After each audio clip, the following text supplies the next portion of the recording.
يا أهلا بيكم في استكشاف معرفي جديد.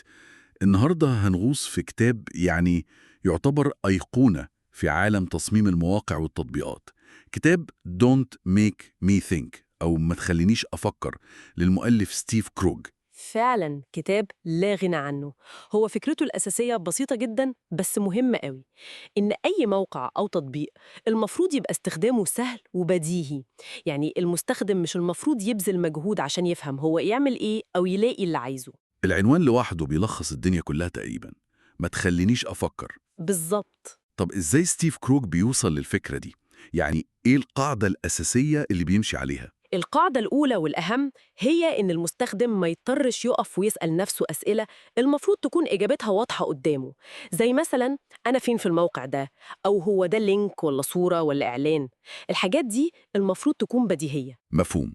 والكتاب ده نزل منه نسخة جديدة صح؟ إيه السبب؟ هل المبادئ اتغيرت؟ لا، المبادئ الأساسية زي ما هي تقريبا، بس الدنيا نفسها اتغيرت جامد من وقت أول نسخة سنة 2000. يعني مثلا الموبايل بقى هو الأساس دلوقتي، ما كانش كده زمان. والناس كمان بقت واعية أكتر بموضوع تجربة المستخدم ده اللي هو اليوزر اكسبيرينس. وكمان الأمثلة اللي في الطبعة الأولى شكلها بقى قديمة قوي بصراحة، لكن جوهر الكلام لا، لسه ساري جدا. جميل.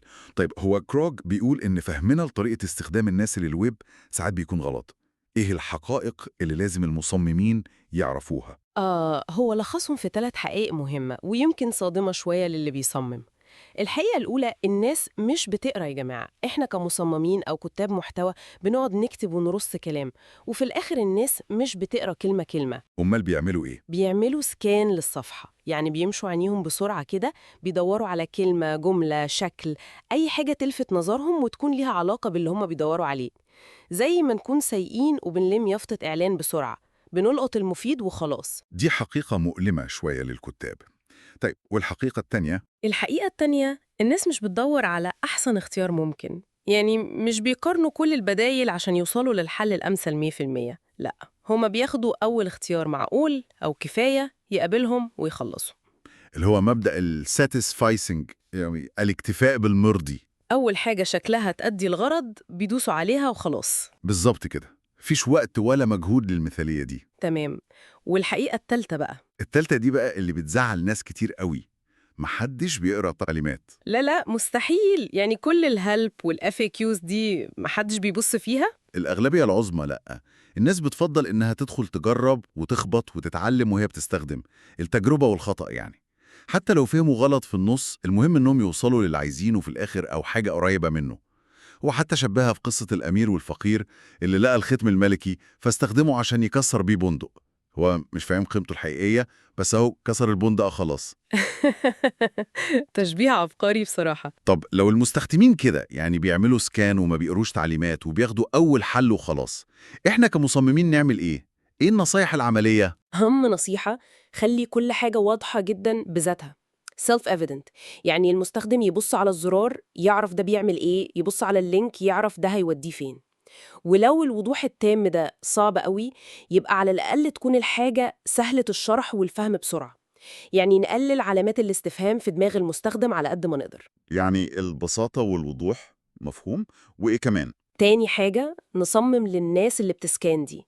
لازم نهتم بالفيجوال هيراركي أو التدرج البصري. يعني الحاجات المهمة تبان إنها مهمة عن طريق الحجم، اللون، المكان في الصفحة، ونقسم الصفحة لمناطق واضحة ومنطقية. والأزرار واللينكات شكلها يبقى واضح إنها بتداس عليها بالظبط. ونشيل أي حاجة ملهاش لازمة بقى، أي كلام زيادة، صور حشو، أي عنصر يعتبر دوشة بصرية أو فيجوال نويز. هو بيتكلم عن قتل الكلام اللطيف أو الهابي توك والتعليمات الطويلة. تماماً. الحاجات دي بتاخد مساحة وبتشتت المستخدم ومحدش بيقراها غالباً. عنده قاعدة ذهبية كده بتقول: شيل نص الكلام اللي في الصفحة، وبعدين بص على اللي فاضل وشيل نصه هو كمان. هل بتضيف قيمة حقيقية؟ وده بيوصلنا لأهمية الاختبار بقى، صح؟ عشان نتأكد إن اللي بنعمله ده فعلا واضح للناس. دي أهم خطوة في العملية كلها تقريباً، اليوزابيليتي تيستينج. لازم تشوف ناس حقيقية بتحاول تستخدم التصميم بتاعك، لأنك مهما كنت شاطر أنت عارف تصميمك كويس قوي، عمرك ما هتشوف المشاكل اللي المستخدم العادي ممكن يقابلها. بس دي دايما بتتربط في دماغنا بإنها عملية مكلفة وبتاخد وقت ومحتاجة إمكانيات ضخمة. كارم ديو بيرد على النقطة دي، بيقول لا خالص، الموضوع ممكن يبقى بسيط جدا وغير مكلف. بيسميها do it yourself usability testing، يعني ممكن تعملها بنفسك مرة كل شهر مثلا ومع 3 مستخدمين بس. 3 بس كفاية؟ هو بيقول إن 3 مستخدمين كافيين جدا إنهم يكشفوا لك معظم المشاكل الكبيرة والمحورية في التصميم بتاعك، مش لازم 10 أو 20. دي معلومة ممتازة. وهو عنده اختبار ظريف كده اسمه اختبار شنطة العربية. الترانك تيست ده اختبار بسيط لتقييم سهولة التصفح أو النافيجيشن في الموقع.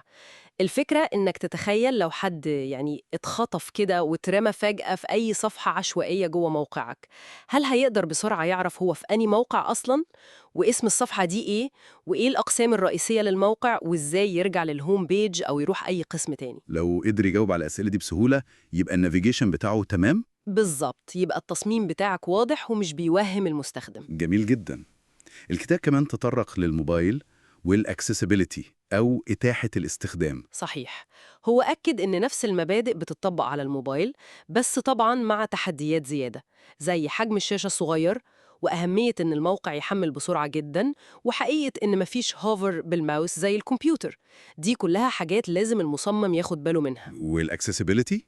الأكسسبيليتي أو إتاحة الاستخدام لذوي الاحتياجات الخاصة دي نقطة مهمة جداً. كروك بيشدد عليها، مش بس عشان ده الصح أخلاقياً وقانونياً وده أهم سبب طبعاً، لكن كمان لأنها بتفرق في حياة ناس كتير بشكل مش طبيعي، زي مثلاً المكفوفين اللي بيستخدموا قارئة الشاشة. الأكسسبيليتي الكويسة بتخليهم يقدروا يوصلوا للمعلومات والأخبار زيهم زي أي حد. وتطبيق الأساسيات بتاعتها مش صعب زي ما كتير فاكرين. لا، كتير من أساسياتها هي ممارسات تصميم كويسة أصلاً بتفيد كل المستخدمين، مش بس ذوي الاحتياجات الخاصة. الموضوع محتاج بس شوية وعي واهتمام. تمام.